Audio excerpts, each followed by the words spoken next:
if anyone is out of position, it will crumble almost immediately. Yeah, look, there's always two sides to a coin, right? TLC, 10 to 11k is required for Alpha 7, but Elevate wants to give them the table, ladders, and chairs. So they're going to look to Elevate is looking to take away Danny's blue buff as much as possible, right? And I think that that's going to be something to take note of. Elevate, on the other hand, very squishy. This is a potential. Even from the early skirmishes, they could be vulnerable to Alpha 7. That's correct. That's true, but if you take a look at the composition on the side of Elevate as well, like Mortar is probably going to go for that level 1 stun, the Cannon Blast. They can definitely invade here. Well, to find out whether that is actually true, to find out who is the king of the jungle, let's hop into Game 2 with Elevate 1 score on towards the board, leading the series, taking on Alpha 7, the last hope coming in from Chalk BR. Final match, game number 2. I mean, I want to say that this is pretty much, you have to win this one as Alpha 7. If you're down 0-2 in a world of hurt, everything on the line, it's going to be way too much pressure. So this is one where, again, Danny needs to fly. Yeah, Bilal already helping out, but here comes the cavalry! Oh, they flash forward hide with that pullback. The Cannon Blast a little off the mark. They're not able to stack their stuns properly, but it looks like they're going to take the Crimson. Danny, all he can do is watch. It's a perfect start this time, Elevate. We talked about it, and straight away they get the job done. Alpha 7, not the kind of start you want in game number 2. Yeah, not the start you want as well. And why Sacer in the mid lane? They were doing a little bit of a lane swap, expecting some sort of aggression. They wanted Bilal to be somewhere to be able to help out. He had his stun as well, not able to do anything though. And you know, they achieve double win cons here. Number 1, you slow down Sacer. He's meant to rotate faster. That's why you put him in the mid lane, but he's not gonna get it. And it looks like friends across the world. Danny is, of course, really close with HBSZ Zhe and has known him for a long time. Zhe has talked a lot with Danny, so that's why he's excited to play against Zhe. Again, after Zhe's return into competitive play, I don't want to lose again, so this time I will try my best to beat him, but of course, they need to beat Elevate here. Oh, but Fury with that flash away. It's not fun at all. Alpha 7, the amount of pressure the Elevate are putting on them is really high. Yeah, it's all about that momentum from game 1, right? They're continuing on. They know that, hey, this is a fast, very early lineup that they have from Elevate. They can put the pressure on, and Alpha 7 have to respond reactively. Okay, I mean, with all the aggression that Elevate has placed onto Alpha 7, I think it's a blessing that the goal difference is only about 1,000. Yeah, it's only 2 minutes in the Oh, game, yeah, right? But Ivalice there looking for steals as well. So again, Elevate doing a great job, knowing the strengths of the lineup. This is actually very key. Oh, look, they also have the timing once again, Elevate. I like this new version. New and improved, the Haru bringing it to the bush as well. Yeah, Fury, all he can do is really watch. It's in the brush. He doesn't really want to walk into it. And with that smite, they take it again. And the pay system, the pay draft is paid off, but it looks like he's going to go down. And Nyap making the rotation. He says, hey, what buff are you walking away with? That's mine. Yep. No criminals here. The police will be on your tail here. And that police is going to be Nyap for the time being. Alpha 7 recover well as well. Now it is their turn to take a peek into the jungle of Elevate. Not going to be greedy, just taking out the Tusk Boars and start working onto the Azure Golem. And look at how Alpha 7 right now, with Fury in that, just like dealing damage onto that the Azure Golem so that Danny can pick it up even faster. It's all about efficiency at this stage. Danny is the guy. And I want to point this out, right? In most times, especially when you have such high stakes, it's not as safe to be greedy. But I like the greed from both these picks. They're going for the Stone of Sorcery, not even the anti-heal. Hang on. Nyap flashing away, the dash away as well, and it looks like they're not able to get some sort of catch. Nyap will be fine. But this is a huge commitment, because take a look at the timer here. 4 minutes is coming up soon. Nyap won't be able to take part. All right, I hate that. I hate whenever anyone says the word commitment. Ooh. Let's move on for this one. But Alpha 7 in this case, look, it's about defending against Haru, who's done a great job of, like, he's been off the map, he's been invading when he needs to, especially when it comes to those Crimsons. Okay, but the timing is a little better for Alpha 7. They're going to start running around. Nyap though. Pull back. Nyap, the stun, the 100 Wave breeze, and Elevate will flex, getting that kill, putting the pressure on the top T1, but Alpha 7 using that space for the Tyrant. But the trade comes in clean. Elevate should get this. Haru gets the Crimson buff. They get the T1 at the top. So what? And also, they get the life of Nyap. Yeah, you got to stop the bleeding in some way. Again, Elevate with this fast-paced early game lineup, showing them how it's done. This is exactly how you want to play this lineup. Yep, and to make matters worse, Hyde already has the exit torment one more turret for the taking. Yeah, it looks like they're going to have to defend. The top T2 already at half. And look at how much damage Haru is doing some work. They're not going to get it, but it's just barely hanging on. I mean, you can count it as the T2 doesn't exist at this point, right? Alpha 7, they need to make some work happen at the bottom side of this map to make the trade. But instantly, they know this is coming. They push Weiss away. And now, the map, the Gorge, is in control by the side of Elevate. Yeah, one thing to take note of is that Elevate has done a decent job of kind of limiting Danny, but Weiss Acer is also a win condition. Those are the two guys you got to constantly hound, making sure that you take away the farm. Hyde was in the mid lane. Yep, and we also have to consider, right? Vilao 1, we haven't seen any Unbridled Albers just yet. If we get a big one from this guy, it could be the game changer for the side of Alpha 7. Vilao, man, he's cool, calm, and collected. He doesn't want to get angry. He doesn't need to go Hulk smash right now. No, they need to use it, right? Let me be very honest. Once he hit level 4, they should have been started looking for fights. How many haulers am I talking to today? I don't know, even like 3. I don't know. Well, we'll count the numbers because numbers are important here. Elevate now catching up in terms of farm actually, just trailing. In fact, they're neck and neck.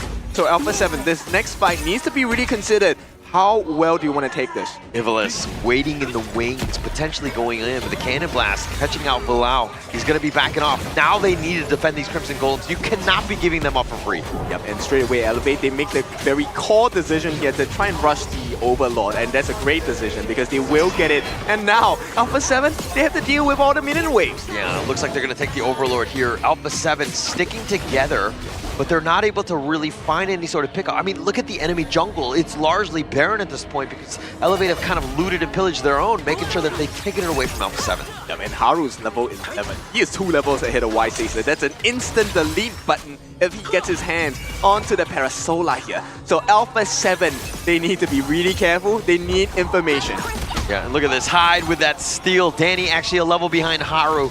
So Haru right now doing some serious work. He's been making an impact on all 3 lanes at this stage. At the same time, they're trying to stop this take on this Yo Golem. More importantly, it's actually about Vilao here. Oh, nice attempt by Hyde. He's just giving some pokes, right? They want a T1 at the bottom.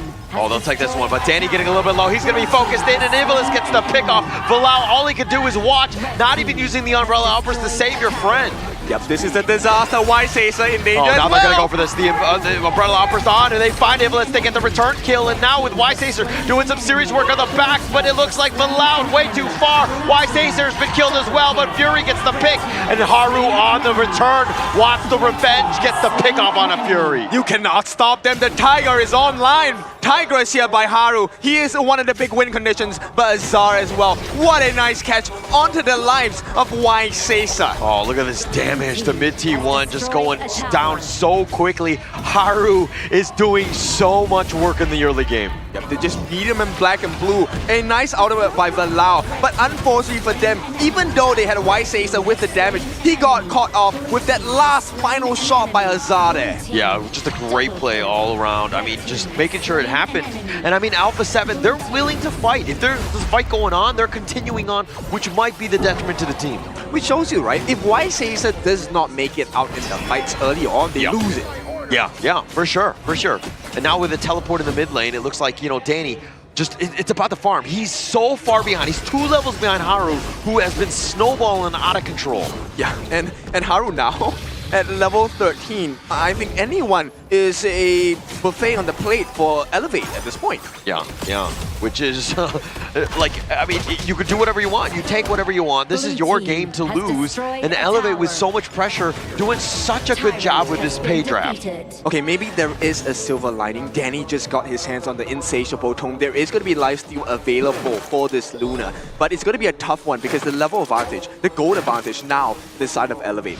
Gold advantage maybe not that much, but 1,000 is still something to consider. Yeah, but most of that farm has, in terms of an advantage, has gone into the hands of Hyde. So this is good and bad, right? Obviously, Hyde will do a lot of or Haru, excuse me. But if Alpha 7 are able to get the kill onto Haru, that completely changes the dynamic of the fight. That would be great, but let me give you one big problem here. Impressive. He has landed almost all of his Cannon Blast, and he has been stopping Alpha 7 in their tracks. He gets free damage even before the actual fight starts. And look, Haru, he's maintaining with the advantage, getting the farm across the gorge as well really quick. Yeah, I want to see his. Oh my God, they find Evelyn. They get the pick off. Neop making him pay. What a nice play. Fury locked him in the board and really set it up for them. Yeah, but what more can you get? That's the big issue for Alpha 7. You can get a kill, but you can't win the map. They need more map control. And right now, they're trying to funnel that Crimson buff into the hands of White Caesar. Great job. Neop finally gets his hands onto the Pure Sky as well as the Frost Scar Embrace. Can these two tanky damage reduction items help him win the fights? I mean, it's going to come back to that, right? Like, is it enough, right? I mean, you also need damage on your own side. Danny right now is about 1.5k behind Haru, so this is another bit of a struggle. He's been farming so slow because the buffs have been largely taken away from him. Okay, look, the timer is up. Danny approaches this Tyrant. He's looking Danny for the back gets the pull back onto Haru. He's going to be back in with the Tyrant. It's about half-life. Will be tethered. Cannon Blast a little off the mark. Fury's about a little bit low as well. Danny looking for that bush. Not going to find anything. Tyrant is back into his base. And look at Fury, way too low. This is a very scary attempt, but Neop is going to go for the back line, and now the Umbrella Outburst is going to be committed. He saved it for so long, and now they have the board, but Hyde is going to be picked off. Azar is looking for the hunt. He's not able to find Fury. Bilal is looking to go onto Azar. And now with that piece, it looks like they're going to be backing off with that Cannon Blast to the face. They cannot find an opening at all, and Danny now, he's going to try and make the play here. He steals away the Crimson buff. In the meantime, Elevate say this is a lost cause. We're gonna give you a distraction. We're gonna start working on that Shadow Overlord instead. Yeah, they're gonna take that one. But Danny looking for this Tyrant. The Overlord has already been picked up by Haru. How quickly was that done? And now with this Tyrant at half, Danny decides to find Impressive with Ivalice there. He needs the backup, and now with Bilal, that Cannon Blast is slowing him down. They've gotten Impressive, and then they're continuing. Neop is not scared. He's gonna trade his life away. That was a little too deep. Yep, definitely a little too deep here. Alpha 7, they need to rush this really quickly. There is going to be a potential for a steal, not going to happen still. So Alpha 7, they make a good play, but they need to now do damage limitation because the Shadow Overlord has been summoned to the top side. Haru taking a bite out of this Crimson buff. Yeah, I don't think Alpha 7 are at the point where they're like, okay, we've stabilized, everything is Gucci, but they put themselves in a much better spot. Right now, net worth is a bit of a wash, but Danny is the guy. Once he starts getting those items, he's going to be even scarier, because if you look at the rest of Elevate, they are so squishy and vulnerable to him. Exactly, but you know what? They have a silver lining as well. There is a Splendor. Haru 101. They find Haru. He gets the Searing Stab right on this one. If the shields are going to be here, and Azar looking for this one, and Danny might be in a bad spot. He's going to go down. Azar on cleanup duty. Why? Why did he go for it? Danny, he was all alone. He knew his team members were not around. And now Haru at the top of the goal charge, looking for more. The T2 will be under pressure. Azar brings the souls of Elevate fans together with them in this game number 2. Yeah, a little greedy by Danny there. I mean, your net worth is behind, and finding that guy, you're not going to really win. But Ivalice with that passive, Unbridled Outburst is going to be on the 2 with that board. That's going to be nicely set up, but Ivalice somehow finally falls in the end. But now they're going to stampede on. Bilal looking to do some work. They're looking to trade it. Bilal is going to be killed. Neop is going to be there. He finds Impressive. 3 members down from Elevate, and now they're going to be on the run. All right, so they give all the lines. Oh, Danny with that series stand. They find Haru, but Fury's going to be killed and trading away his life. Not a good trade for Elevate. Definitely not, because the T3s still stand on the side of Alpha 7, and now they have about 30 seconds to make something happen across the gorge. Elevate, they're lucky they have a T1 in the mid. They still have the T2s, but right now Azar, he's the only thing standing between them and immense defeat here. Nice catch on that board. This was the big setup, allowing for the multi-man catch with the Bilal Unbridled Outburst. Yeah, that board into the Umbrella Outburst, so good. And then it really paid off. I mean, it looked like it was very close, but this is that moment where they had that advantage, and it's like, what, Haru, what are you doing? If Fury is not the guy, he's like a secondary support at this stage. I mean, the decision-making was just not fast enough. Elevate, they actually made a good play, but look at what Danny is doing. He is going to get caught out again. He needs backup. So Alpha 7, they're going to send someone down. Yeah, it kind of, I mean, they need to play faster. Danny needs to be more careful too. I mean, he has 10.4. He's going to do a little bit of work, but again, you got to pick your targets wisely. You are still very vulnerable at this stage. For sure. Now, if you take a look at the itemization on the side of Haru as well, he is getting the damage reduction in. He does have the Succubus Cloak. He's going to be able to hold his own against the damage of Danny and Fury. At the same time, the Pure Sky, 30% damage reduction if he ever gets into a 1v1. Yeah, if he gets that opportunity. But Neop split pushing in this bottom lane, that's going to put up a little bit of pressure here. Elevate need to respond to that. Yep, the timing that is Elevate for their early game aggression slowly trickling down. Everyone on the side of Alpha 7 is reaching 15 soon. Only left with Allow 1 and Fury. I want to say that Alpha 7 are in a fine spot. I mean, this net worth lead is actually shifted in their favor. It's been about the towers. I mean, that mid T1, once that goes down, I think Alpha 7 are going to be in prime position. Okay, so Alpha 7, if they don't take a fight here, it's fine. They will secure themselves. Nyap going up against Haru. Finding 2, Fury's about half-life. Overlord picked up already. Alpha 7, that's the target that they wanted. Can they get any sort of catch? They're not going to get the Azure Golem, but Alpha 7 still just moving to the mid lane.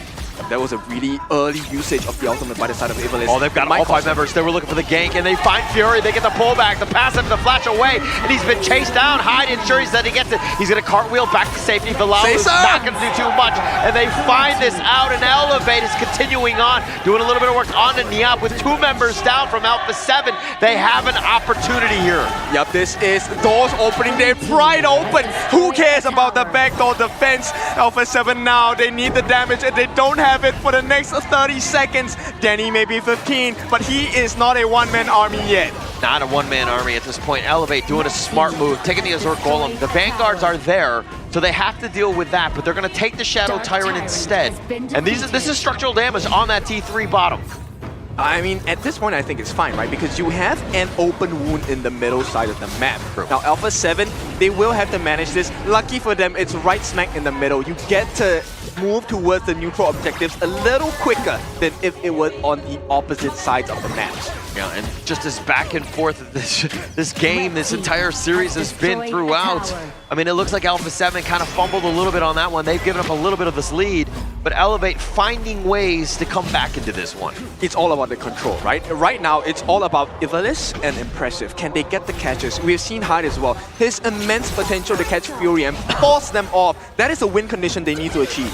Yeah, and Impressive with the Cannon Blast, a little off the mark. He needs to be a little bit careful. Just Shadow Vanguard, very slow and steady. Alpha 7 looking for that siege, but it's not even going to get to tower range. Elevate doing a good job of just mitigating what that Shadow Vanguard does. Yeah, and I like this positioning, right? They can't, Danny can't go in. They are under and very close towards the turrets. Oh, hang on, Hyde manages to force the flash. Oh, he flashes away. Niap, he's going to be chased now. Here comes Bilal. Nice 3-man unbridled outburst, and that should be enough. Hyde, though, is the low one, and it looks like Ysacer is going around. Hyde is going to be killed. Nice stampede with that stun, and that's going to be Sage's Sanctuary. Bilal trades his life away, and they're going to find it, and they find Haru. He's going to be picked. Danny is somehow still alive, but he's been bounced around. He's going to use the Sage's Sanctuary. Hey, Fury has to go golden. He doesn't get over the wall, and Azar off of the triple kill, make it a quadra kill. He wants to go for the penta, but instead, he's going to push the mid lane. Ysacer, he needs to go back, but Impressive is going to stop him. He has found him. There is a chance to win the game at this point. Oh, the box what a locking him in. Ysacer, Impressive doing such a great job, and they want to end the game. What a great play by Impressive, and Azar is going to win this game. Elevate 2-0. What did we say? PKL come alive.